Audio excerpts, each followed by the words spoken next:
Good morning, everybody. Today we're finishing up with the life of King David and the excerpts from 1st and 2nd Samuel with a chapter that often gets ignored. It's 2 Samuel chapter 9, and it's an awesome chapter. But before we get into the actual text, I want to kind of set it up. And I want to use two words that I think are helpful for us to get the message out of this particular passage. The words are mine and yours. Now, the word mine is kind of the most natural of the words. It's some of the first words that a child utters, and quite honestly, it becomes for lots of people you might say it's their favorite word for their whole life long. They may not say it out loud, but it marks them in every way. It's on their wallets and their time and everything else about them. It just marks them. But if we're honest, someday we realize that everything that I am, everything that I have, everything that I hope to be is a gift from God. My life is yours, God, because of what Jesus did for me on the cross. It's yours. Now, King David was a champion of yours. Now, we realize that David had plenty of other parts of his life that where he fell very, very short. Last week we read about adultery and murder and dishonesty and if we read ahead, we find out that some of his family life was pretty much a disaster. But David did have a generous heart. And it's important to understand as we set this chapter up that in David's day, when a new king like David took control of the throne, it was the custom to go on a hunt to eliminate all the other family members of the previous dynasty, to guard against the potential revolt.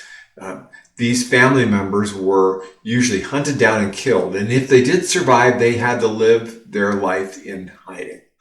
And David had just survived a challenge from former King Saul's grandson, his best friend Jonathan's son, whose name was Ishbosheth. But King David remembers back to his best friend's Jonathan's years together with him. And David remembers back to the part of his life when he was a fugitive, when he was roaming the countryside, living in caves and without a place to call home.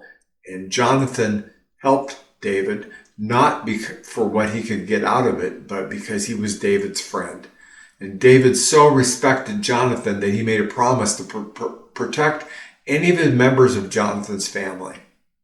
So one day, there's this knock on the door at the home of a man named Mephibosheth. That's a tough one to say. And when a little Mephibosheth was a child, he was disabled because he was dropped while his family was fleeing after his grandfather King Saul and his dad Jonathan had been killed in a battle. So on this day, when Mephibosheth heard this knock, no doubt he thought, well, this is the end. I've been found out. And Mephibosheth expected the worst. But listen to what King David says as he summons Mephibosheth before him in verse 7. It says, "Don't be afraid," David said. "I intend to show kindness to you because of my promise to your father Jonathan. I give you all the property that once belonged to your grandfather Saul, and you will eat here with me at the king's table." David's generosity was founded in God's love for him, all that God had given to him through this incredible friend Jonathan. David knew how much God had blessed him, and his mindset started from thanksgiving to God. David showed unconditional kindness and generosity to Mephibosheth for the rest of his life. So, when we honestly consider how gracious and generous God is to us and has been to us, our hearts should be moved too. If your heart is moving towards generosity, you'll find that the starting place is always an honest, growing spirit of thanksgiving. So what is it going to be today? Is it mine or is it yours? Have an amazing day.